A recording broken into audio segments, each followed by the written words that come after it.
Shalom, selamat pagi saudara yang dikasih dalam Tuhan. Puji Tuhan, kembali lagi bersama saya Pastor Glenn Latuheru dan masih dalam program Bible and Coffee.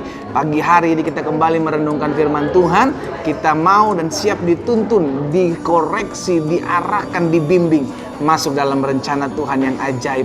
Kita berdoa, kita datang kepada Tuhan. Bapa, terima kasih buat hari yang baru. Anugerah Tuhan, pemeliharaan Tuhan, kasih setia Tuhan nyata dalam kehidupan kami. Dan kalau kami mau merenungkan firman-Mu, Roh Kudus ajar kami, Roh Kudus tuntun kami, sehingga kami mengerti akan kebenaran. Dan biarlah kebenaran ini yang memerdekakan hidup kami. Bicara bagi masing-masing kami ya Bapa, di dalam nama Yesus Tuhan kami berdoa dan kami bersyukur. Haleluya. Amin, amin. Puji Tuhan. Nah, saudara yang dikasih dalam Tuhan, pagi hari ini saya mau kita sama-sama belajar merenungkan firman Tuhan yang saya ambil dalam Yesaya 41 ayatnya yang ke-13.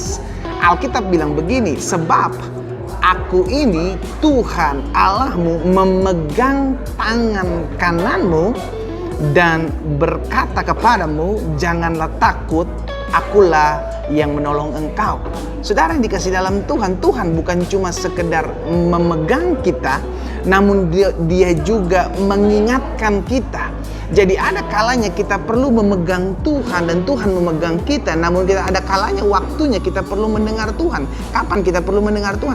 Ketika kita memulai hari saat ini. Kita memulai hari bersama dengan Tuhan, kita perlu dengar apa yang Tuhan mau untuk kita kerjakan, untuk kita renungkan, sehingga hari ini menjadi hari yang penuh dengan pengharapan, hari ini menjadi hari yang penuh dengan kekuatan. Karena apa? Karena kita mendengarkan apa kata firman Tuhan tentang kita.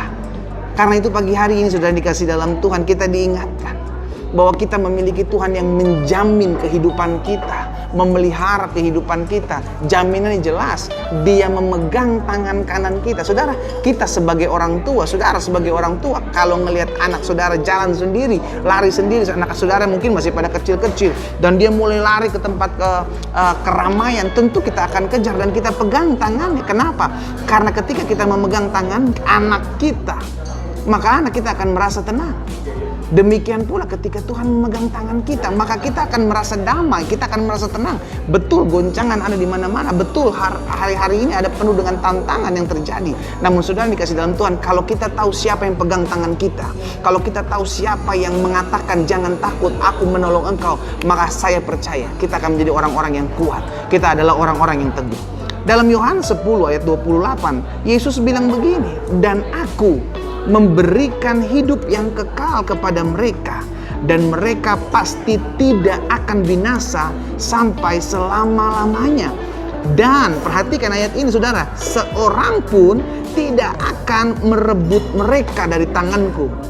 Perhatikan, di sisi lain kita tahu tangan Tuhan memegang kita, namun di sisi lain kita percaya tidak ada yang sanggup merebut saudara dan saya, menggoncangkan hidup saudara dan saya, menakut-nakuti hidup saudara dan saya, kalau tangan Tuhan yang memegang kita. Katakan amin. Amin saudara. Jadi hari ini biarlah kita merenungkan firman Tuhan. Tuhan yang pegang tangan saya, maka saya tidak takut menghadapi apapun. Tuhan yang bersama-sama dengan saya, Tuhan yang mengatakan kepada saya, aku senantiasa menyertai engkau dan menolong engkau. Tuhan yang sama, yang mengingatkan kepada kita pada hari ini, tidak ada yang bisa merebut kita dari tangannya. Saudara yang dikasih dalam Tuhan, akhirnya kita belajar. Karena Tuhan pegang tangan kita, yang pertama, jangan hidup dalam kekhawatiran. Amin. Jangan hidup, jangan tinggal dalam kekhawatiran. Mungkin sebagai manusia kita bisa bilang khawatir, takut. Kenapa? Karena kita melihat terbatas, kita nggak bisa lihat hari esok. Namun jangan sampai engkau tinggal dalam kekhawatiran, engkau tinggal dalam ketakutan, sehingga akhirnya apa? Engkau susah tidur, engkau banyak mengeluh, engkau banyak komplain. Kenapa? Karena tinggal dalam kekhawatiran. Jadi yang pertama kita belajar, karena tangan Tuhan memegang tangan kita, jangan pernah tinggal dalam kekhawatiran. Percaya, Dia yang meneguhkan hati kita, Dia yang menguatkan iman kita, Dia yang menetapkan setiap langkah kita. Yang kedua, saya pelajari, karena Tuhan pegang tangan kita, maka tidak akan ada yang membahayakan saudara dan saya. Amin. Yes. Tidak ada satu orang pun, Yesus bilang, yang dapat merebut kita dari tangan Yesus. Dengan kata lain, tidak akan ada yang bisa membahayakan kita. Alkitab memberi jaminan bahwa satu helai rambut pun jatuh tidak ada terjadi tanpa seizin Tuhan. Dan yang ketiga kita pelajari, karena tangan Tuhan yang memegang kita, hadapi masalahmu. Ada bagian Tuhan menopang kita.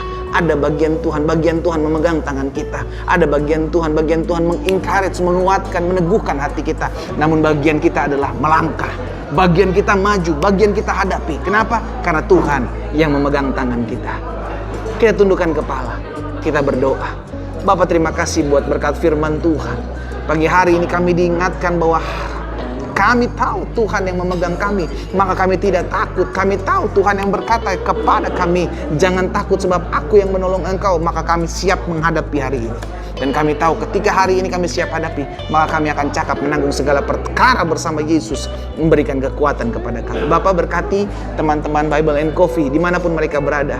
Mereka dikuatkan, mereka diteguhkan, mereka diberikan pengharapan. Jalan hidup mereka memuliakan nama-Mu. Di dalam nama Tuhan Yesus kami berdoa, haleluya, amin. Mari kita nikmati kopi kita.